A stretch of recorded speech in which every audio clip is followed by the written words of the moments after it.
देखिए, इस वक्त मैं शहीद स्मारक जयपुर में हूँ और एक दिन का आज शहीद स्मारक पर धरना है। नरेश मीणा के तमाम समर्थक यहाँ मौजूद हैं और झालावाड़ में जो स्कूल हादसा हुआ उसके बाद नरेश मीणा जनक्रांति यात्रा निकाले, उसी बीच हादसा होता है। हादसे के बाद जब वो बच्चों को न्याय दिलाने के लिए वहाँ पहुँचते हैं तो फिर पुलिस उन्हें गिरफ्तार कर लेती है। अभी भी जेल में है। ऐसे में उनके समर्थक हैं, उनके पिताजी भी आएंगे और वो आज यहाँ पर झालावाड़ के जो मृतक बच्चे हैं उनके लिए मांग करेंगे और उनके लिए यहाँ पर धरना देंगे। हमारे साथ मौजूद है मुकेश मीणा, उनसे बातचीत करते हैं।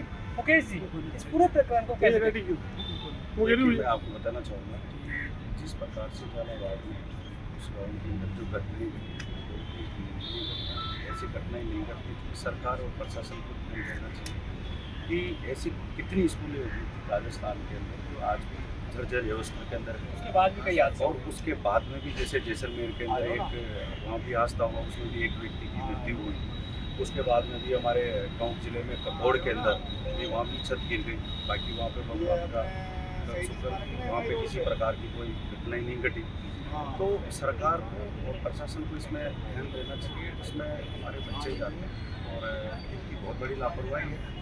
और उसके लिए जो लोकतंत्र के हिसाब से आज जिस प्रकार से कोई भी जनप्रतिनिधि या कोई भी व्यक्ति आज जिस प्रकार से मैं बताना चाहूँगा झालावाड़ के अंदर उस घटना को लेके शांतिपूर्वक एक साइड में लेके जो जायज़ मांग उनकी जो उठा रहे थे और मांग रहे थे सरकार से, तो उसके बावजूद एक तरफ बीजेपी का कार्यकर्ता, एक तरफ जो हॉस्पिटल में जितनी भी जो अवन गवन थी उनके अंदर वो प्रभावित कर रहे थे और हमारे भाई साहब थे वो बिल्कुल साइड में बैठ के एक तरह से मजबूती से मांग उठा रहे थे। ये देख के आप सरकार की विडंबना कि उस व्यक्ति को जो कुछ नहीं कर रहा और उन गरीब बच्चों के लिए जो लड़ाई लड़ रहा था, गरीब लोगों के लिए जो लड़ाई लड़ रहा था, अपने हक की लड़ाई लड़ रहे थे, उनको उठा के और जेल के अंदर ये डाल देते हैं।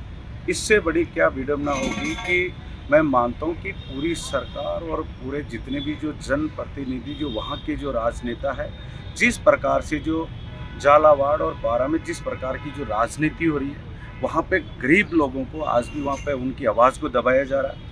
आज भी उनको कहीं कोई बोलने वाला है नहीं, उनकी हक की लड़ाई लड़ने वाला कोई है नहीं। सिर्फ एक व्यक्ति वहाँ पे पिछले कई साल से वहाँ पे उन लोगों को जगाने का काम किया, वो है सिर्फ नरेश मीणा जी। और उन्होंने दबा के उनके आज वो वहाँ के सारे लोग समझ चुके हैं कि ये जो अब तक जो वहाँ पे जो जनप्रतिनिधि थे उन लोगों ने कहीं ना कहीं गरीब लोगों का शोषण करने का काम किया है। आज वो व्यक्ति है जो उन लोगों को जगाने का काम कर रहा है और वो तो फिर भी करेंगे। लड़ाई हमारी जारी रहेगी, हक की लड़ाई के लिए हम लोग लड़ते रहेंगे, मरते दम तक लड़ते रहेंगे, पीछे नहीं हटेंगे। चाहे सरकार, चाहे वो जो जनप्रतिनिधि जिनको अपनी राजनीति का जो डर सता रहा है कि आने वाले टाइम पे हमारा क्या होगा, तो मैं कहना चाहूँगा आपके चैनल के माध्यम से, आने वाला टाइम पे वो एमएलए एमपी छोड़ो, वो वार्ड पंच वहाँ से नहीं बन पाएंगे। ये हालात उनकी हो जाएगी वहाँ पे। और ये वही नहीं है, ये पूरे राजस्थान की जनता देख रही है कि अब लोगों को समझ में आ चुका है कि जो अब तक के जो राजनेता थे वो उन्होंने सिर्फ एक जिस प्रकार की जो राजनीति थी, कहीं ना कहीं वो लोग ऐसी राजनीति कर रहे थे, एक दूसरे को डराने धमकाने जैसी राजनीति वहाँ पे अपने क्षेत्र पे कर रहे थे। आज लोग समझ गए कि अपने हक की लड़ाई लड़ने वाला कोई नेता है नहीं। अगर नेता है तो सिर्फ आज मान लो कि उस क्षेत्र में नरेश मीणा। क्या ये जो प्रकरण हुआ, प्रकरण के बाद इसके पीछे क्या राजनीति है, किन लोगों की राजनीति, क्या लगता है? इसके पीछे तो पूरी राजनीति है। भाई एक बात बताइए, अगर कहीं भी घटना घटेगी तो हम लोग सब जाएंगे वहाँ पे, जायज मांग मांगेंगे। अगर उसके बावजूद अगर जो वहाँ का नेता अगर कहीं ना कहीं उसको डर सताएगा तो वो हमारे को फिट करवाएगा। तो इससे बड़ी क्या राजनीति नहीं है। पिछले आपने देखा समरावता से लेके अब तक उनको कहीं ना कहीं शोषण करने का ही तो काम कर रहे हैं। कहीं ना कहीं पहले 8 महीने से अंदर रखा तो सारा पूरा का पूरा तंत्र वहाँ पे कांग्रेस बीजेपी सब मिलके बिल्कुल उनको दबाने में लग गई वहाँ पे। और आज भी वही काम हो रहा है, आज भी वही काम हो रहा है। आज ऐसा काम हो रहा है कि उससे इनको इतना डर सता गया, पूरे राजस्थान के जो नेता है, बड़े जो लोग हैं, उनको इतना डर सता गया कि ये व्यक्ति ये जो लड़ाई लड़ रहा है एकदम जिनाइन लड़ाई लड़ रहा है, हक की लड़ाई लड़ रहा है, इसके साथ में लोग जुड़ते जा रहे हैं। तो उनको डर सता रहा है, इसलिए उनके साथ में एक अंतर्घात बिल्कुल उनको दबाने का और उनकी आवाज़ को दबाने का काम करे। पर ऐसा होगा नहीं। मैं आपको बता रहा हूँ, लाखों लोग हैं, हमारे किसान वर्ग है, हमारे लाखों युवा है, हमारे पंच पटेल है, ऐसा होने नहीं देंगे। सब समझ चुके हैं कि इनको वक्त आने में इनको जब उनको जमानत केस किया गया तो ये टिप्पणी भी आई गवर्नमेंट से केस किया गया कि ये लगातार कोर्ट की जो है जो भी शर्तें उनका उल्लंघन किया है, इस तरह का लगातार कार्य करते हैं। मैं आपको बताना चाहूँगा कि मैं माननीय उच्च न्यायालय में या अपने न्यायालय में कोई टिप्पणी नहीं करना चाहता। मैं आपको बताना चाहूँगा बाकी जो शर्तें जो लगाई गई ये शर्तें यूँ मान के चले नॉर्मल लगती भी है, और इसका उल्लंघन ना तो उन्होंने किया किसी प्रकार से, चाहे वहाँ से कितनी जो वीडियो जो बनी उनमें देख सकते हो आप। भाई एक बात बताइए, जो बच्चे उधर एक्सपायर हो गए, कई बच्चे हमारे घायल हुए, उनके हक के लिए, उनका मुआवजा दिलाने के लिए शांतिपूर्वक उधर बैठे थे। उन्होंने एक की तो डिमांड की कि कोई भी जो जिम्मेदार अफसर है या कोई जिम्मेदार व्यक्ति है जो आके बातचीत करे और उसमें समझौता करेंगे। वो तो उससे पहले जो वहाँ के जो लोकल जो राजनीति करने वाले लोग थे, जो बड़े लोग थे, मैं आपको कह रहा हूँ उन लोगों ने वहाँ पे उन पुलिस प्रशासन पे और प्रशासन के ऊपर जो दबाव बना के और सरकार का पूरा तंत्र लग के और उनको वापस डालने का काम किया। और मैं आपको बताना चाहूँगा कि इस प्रकार से होगा कुछ नहीं भाई, ऐसे किसी को दबाने से कोई दबेगा नहीं। कि हमारे सारे लोग जागरूक हैं, हर आदमी समझता है, गलत और सही को लोग समझते हैं। अगर मैं गलत करूँगा तो सब समझेंगे, और अगर मैं सही कर रहा हूँ तो भी लोग समझ रहे हैं कि यार वाकई ये व्यक्ति एकदम सही रास्ते पे चला, इसने जिनाइन लोगों की लड़ाई लड़ने का काम किया है। ये लोग कहीं ना कहीं उनको दबाने का काम कर रहे हैं, तो आने वाले टाइम में इनको सबको जवाब मिलेगा और ढंग से मिलेगा।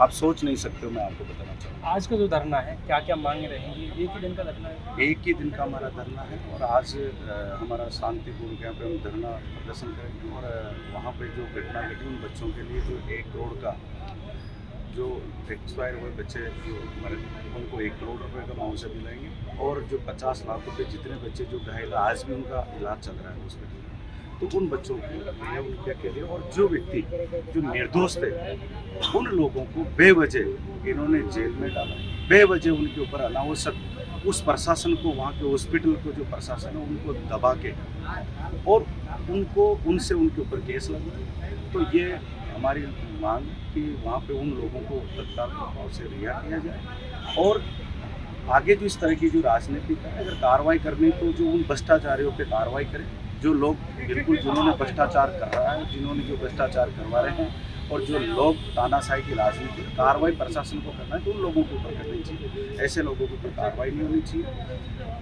हम लोग इसी को लेकर आज धरना और प्रदर्शन करेंगे। देखिए, ये थे मुकेश मीणा और इनसे और समर्थक हैं, उनसे बातचीत करेंगे। इनकी मांग आज एक दिन का धरना है, जो झालावाड़ के मृतक बच्चे हैं, स्कूल जो हादसा हुआ उसमें 1 करोड़ की मांग को लेकर है, और नरेश मीणा के पिताजी भी इस धरने में शामिल रहेंगे। आगे क्या लगता है कि जिस तरह से लगातार पूरा प्रकरण है, इस प्रकरण में लगातार आप जेल में नरेश मीणा है, एक मांग उठाई और मांग के बाद उनको जेल में डाल दिया गया, अभी भी जेल के अंदर। तो हमने जो जन क्रांति यात्रा निकाली थी कामखेड़ा बालाजी से, हमारी जन क्रांति का 5वां दिन था। बहुत अच्छे से जन क्रांति चल रही थी। उस दिन 25 तारीख थी। नरेश जी को 1 महीने में नगरकोट थाने में हाजिरी देनी थी। हम साथ साथ आए थे। हम मिंडोली से गांव की तरफ आ गए, वो चले गए उधर। पूरी तैयारी हो रही थी 25 तारीख की यात्रा की, बपाओं से रवाना होने की। इतने में खबर आती है कि पिपलोदी गांव में, झालावाड़ के पिपलोदी गांव में स्कूल में हादसा हो गया। उसमें कई बच्चे की मौत हो गई, कई हताहत हैं और कई सीरियस हैं। तो इसी टाइम पे नरेश जी अगर यात्रा चलाते वो भी ठीक नहीं था। उन्होंने पहले अपनी यात्रा को छोड़ के, जो इतनी अच्छी यात्रा चल रही थी, 10,000 20,000 लोगों के साथ यात्रा चल रही थी, उस यात्रा को छोड़ के प्राथमिकता दी उन्होंने बच्चों को न्याय दिलाने की। वहाँ से निकल गए। एक मैथुन टोलना का आता है, वहाँ पे प्रशासन ने रोक दिया। आपने देखा होगा वीडियो के माध्यम से भी कितने बढ़िया तरीके से उन्होंने बेशहर रुक गए वहाँ पे प्रशासन से साथ। वहाँ रुकने के बाद कि आप नहीं जा सकते गाँव में। अब गाँव में नहीं जाने का डर तो इनको सता रहा था, लेकिन उन्होंने सीएम का कार्यक्रम ही कैंसिल करवा दिया। नरेश जी को कैसे जाने देते? गाँव में नहीं जाने दिया। गाँव में नहीं जाने के बाद उन्होंने मांग रही थी कि मेरे को बच्चों से मिलने दो, जो कमी हो तो ब्लड जो भी है व्यवस्थाएँ हम करेंगे, हमारे साथ हमारे लोग हैं, हम संभालेंगे, हमारे को मिलने दो, बच्चों की स्थिति देख रहे। हॉस्पिटल पहुँच गए, इनको मिलने नहीं दिया गया। एक साइड में पहले ही ये नहीं पहुँची, उससे पहले ही ग्रामीणों ने और उनके परिजनों ने धरना चला रखा था। धरने पर बैठे तो उन्होंने जाके बैठ गए। और मेन इमरजेंसी गेट पे तो आपको वीडियो के माध्यम से दिख रहे हैं ना, बीजेपी के लोग थे। और वो उस टाइम पे जबकि जिंदाबाद के नारे नहीं लगाने चाहिए थे। वसुंधरा राजे बीजेपी के जिंदाबाद के नारे आदमी की लाशों की जिंदाबाद क्या लगता है ये राजनीति, ये बड़ी बिल्कुल राजनीति 100% राजनीति है। 151 में उठा के उसी दिन निर्मल चौधरी को भी उठाया, कनवास थाने में से डिटेन करके छोड़ दिया। कई लोगों को डिटेन करके, सुरेश जी गुजरे विधायक, उनको भी कनवास थाने में डिटेन करके छोड़ दिया। नेताजी को 150 किलोमीटर दूर वहाँ से थाने में ऐसी कौन सी आन पड़ी थी जो वहाँ